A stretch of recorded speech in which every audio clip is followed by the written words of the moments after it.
like to both thank and welcome Jillian tonight. She is the Climate Engagement Coordinator with the City of Flagstaff Sustainability Program. Awesome. Thank you, Jenna. I'm going to go ahead and share my screen and we're going to get rolling with this presentation.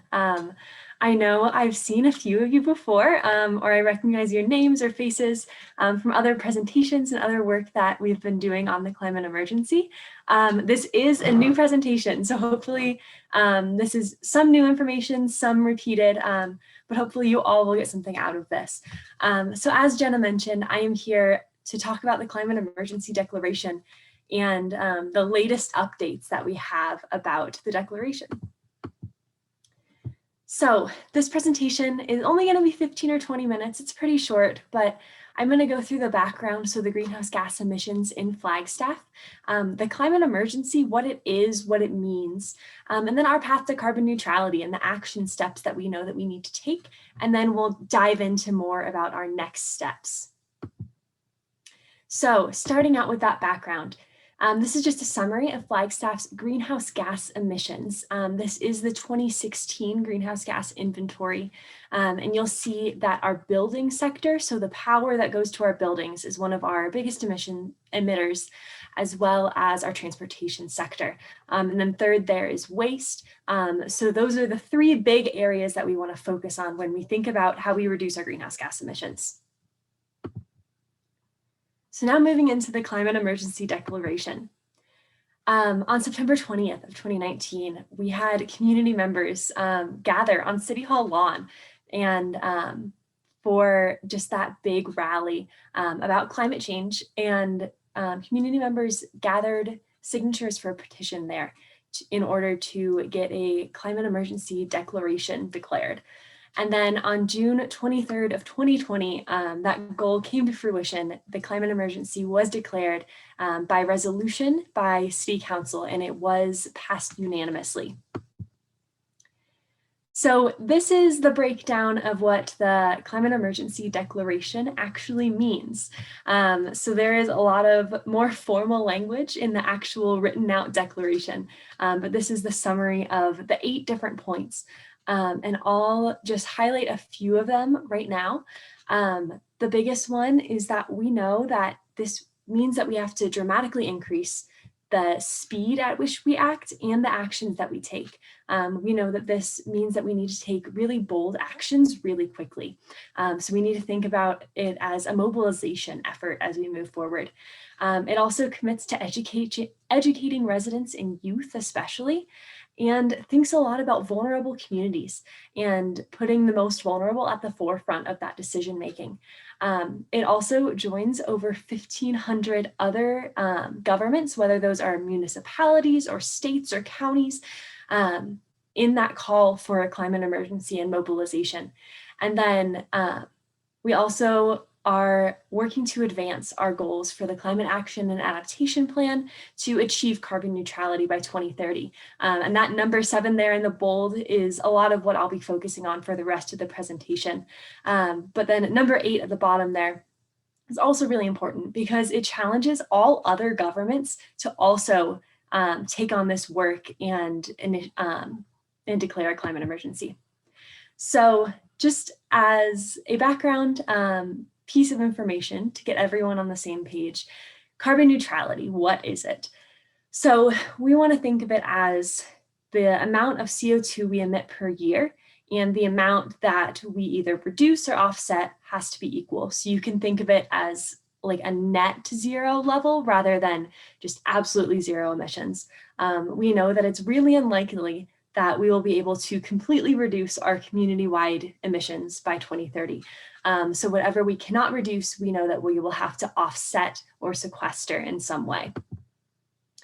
So now moving into our path to carbon neutrality, we have a few action items that we know that we have to focus on based on that greenhouse gas inventory that I showed you earlier. So this is a somewhat intimidating graph. The black line at the top is our business as usual. That is what we can expect for our greenhouse gas emissions in metric tons of carbon dioxide equivalent. We know that it's going to increase because we all go about our daily lives, and we can also expect the population in Flagstaff to increase.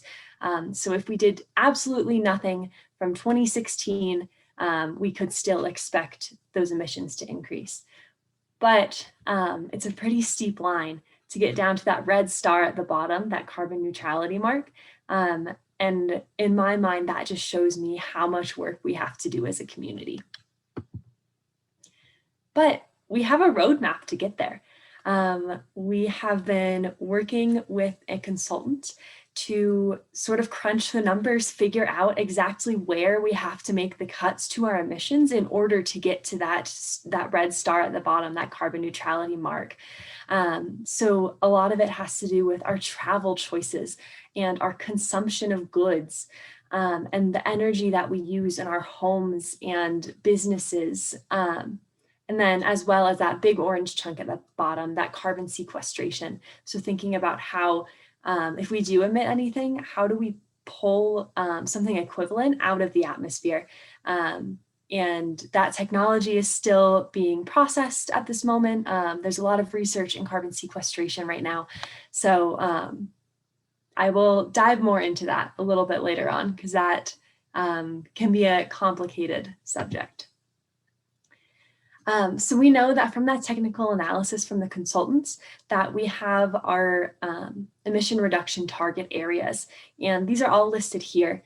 And they do fall into those three categories that I mentioned earlier of our building energy, our transportation, and then our waste. A third one at the very bottom is that carbon sequestration again. That is going to play a big role in helping us reach carbon neutrality.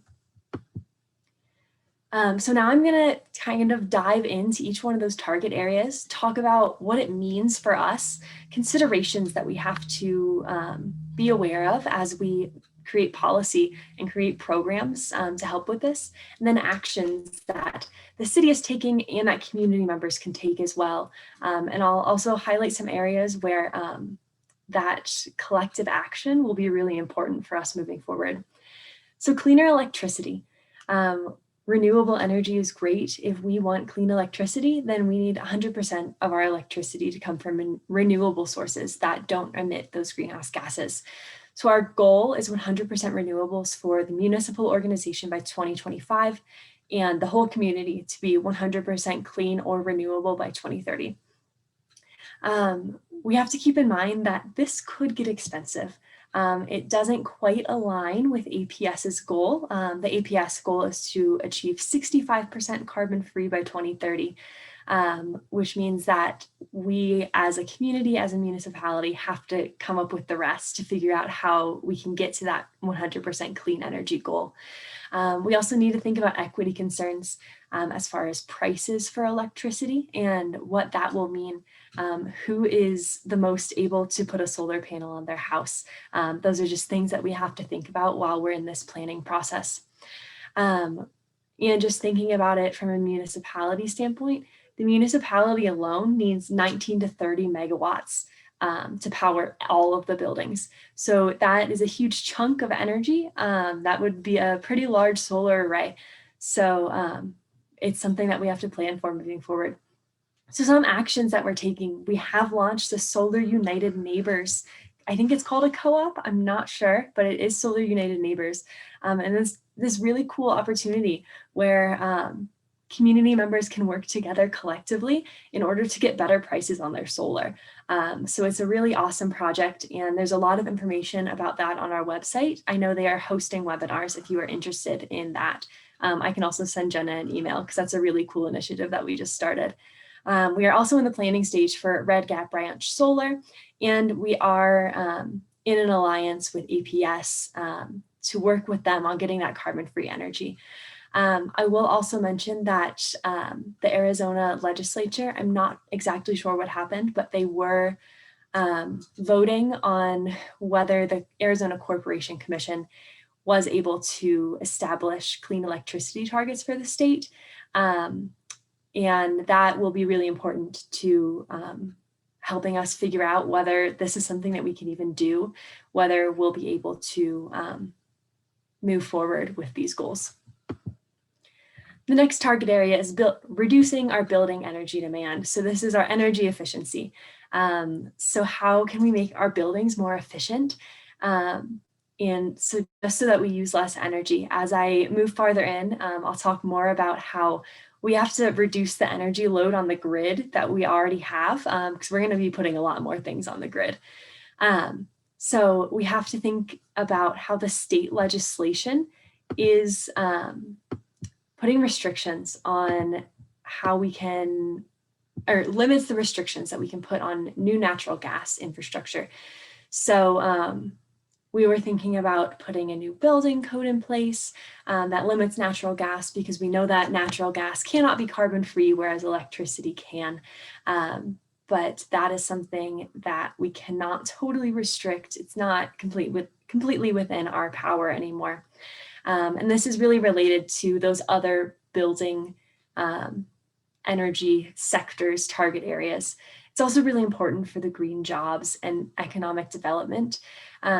I know Cozy Home is the example that I always think of in town, of a business that is built on increasing energy efficiency for homeowners and renters alike. So we are thinking and actively working on adopting progressively more aggressive building codes, so that new buildings will have to be net zero by 2030. We'll also have to retrofit a lot of homes. It's a lot easier to put in building codes than it is to retrofit, but we know that this is what we have to do. So it's thinking about how can we incentivize this, and how do we get the funding for those incentives?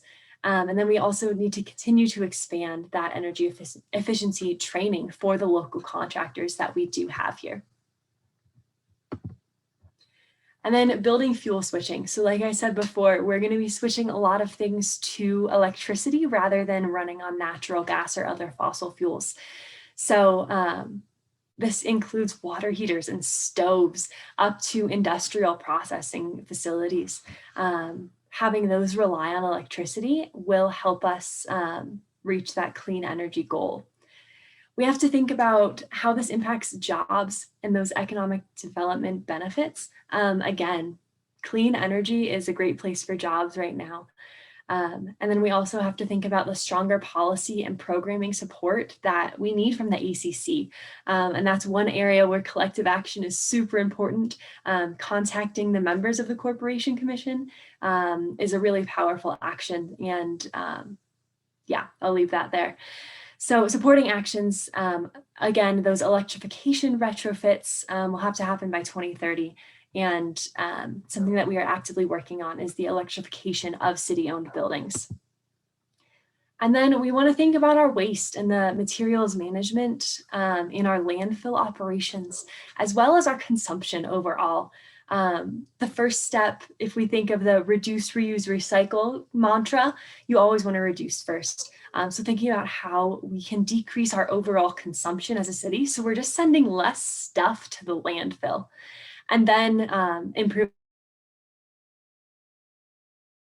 our recycling and introducing composting will also be huge important factors in this.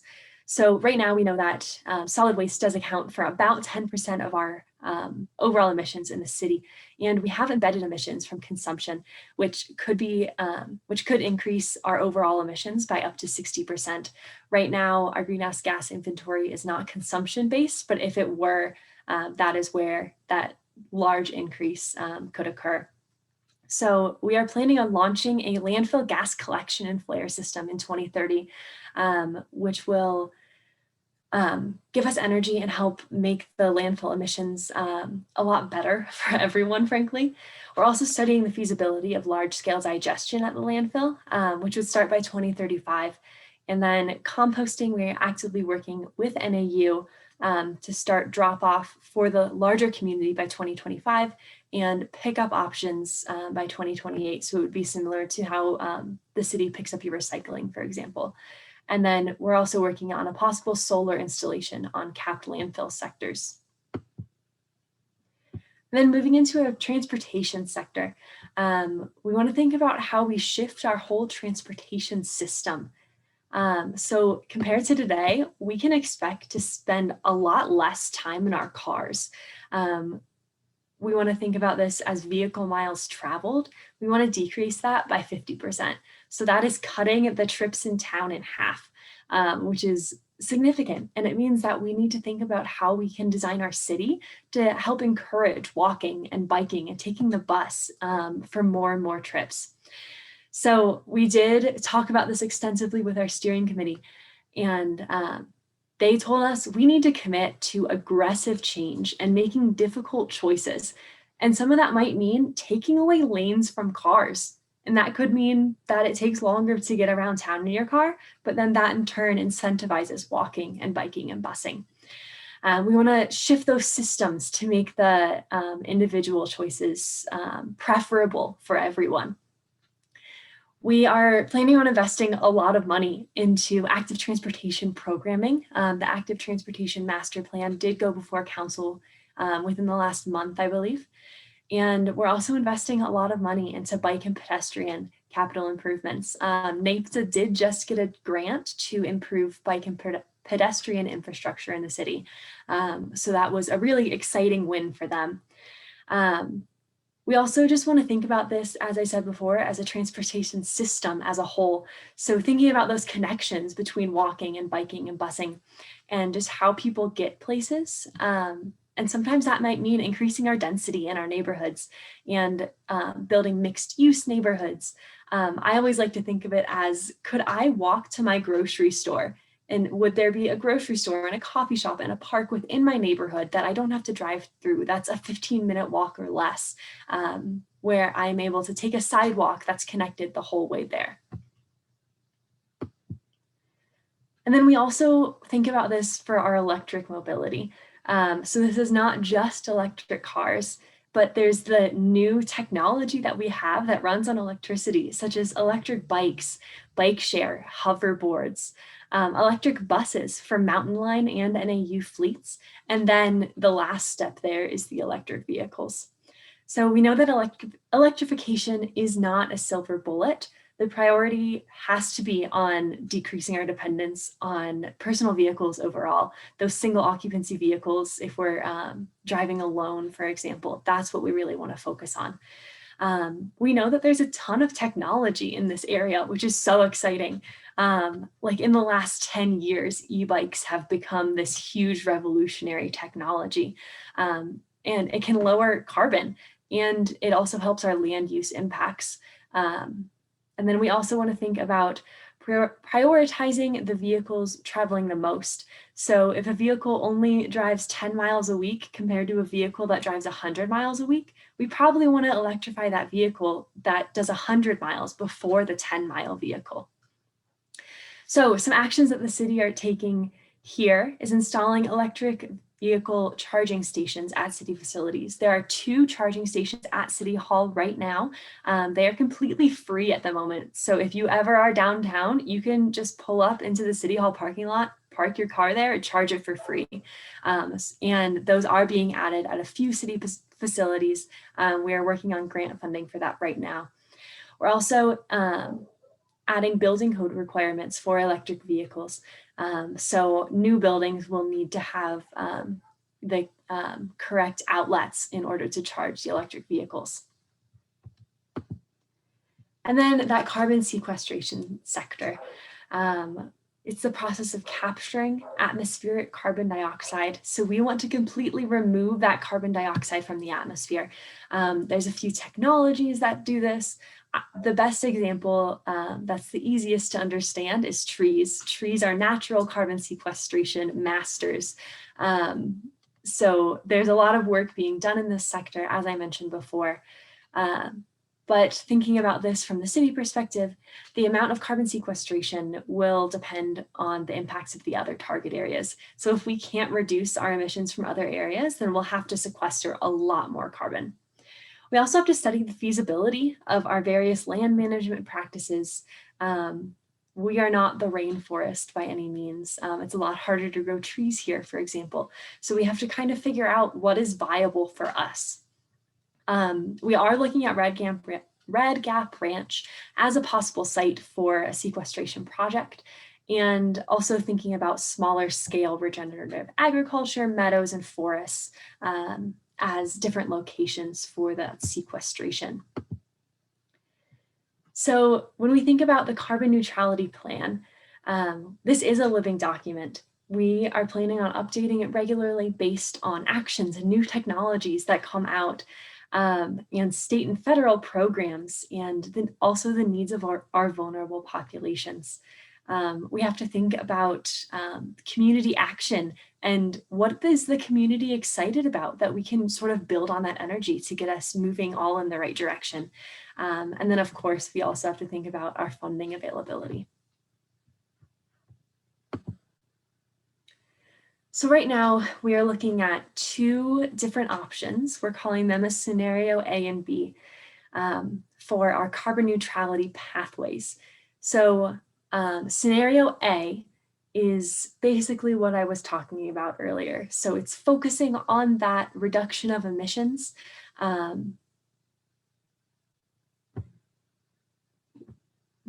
got that backwards. I was just reading the slide. So we want to focus on the easier changes, but we don't want to really disrupt our systems. So option A is that we don't really want to make a ton of changes, but we will have to sequester a lot more carbon in that scenario. And then scenario B is that more transformative systemic change, where we will likely notice the changes more in our day-to-day lives. And then we want to focus as little reliance as possible on that area of carbon sequestration. So what's next? That was a lot of information really quickly, but we do have a few timeline items coming up. So we are in the middle of our climate emergency open houses. So this series is the first virtual open house that we have ever done. So we do have a website that I will show you in just a minute. I'll share my screen so you all can get a sneak peek at that. But then we also have our Q&A sessions. So this Thursday from 6 to 7 p.m. and next Wednesday from 6 to 7 p.m. And I can send links to those. You can also access them on the city's website. We are going back to council March 9th with a draft climate neutrality plan, so we can get feedback from council. And then on April 6th, we are going and taking the climate neutrality plan for formal adoption. So again, this is moving really fast. And then thinking about the additional actions that we are taking in the near future. So thinking about January to August, I talked about Solar United Neighbors and the electric vehicle charging stations. We're also launching a HEPA filter program.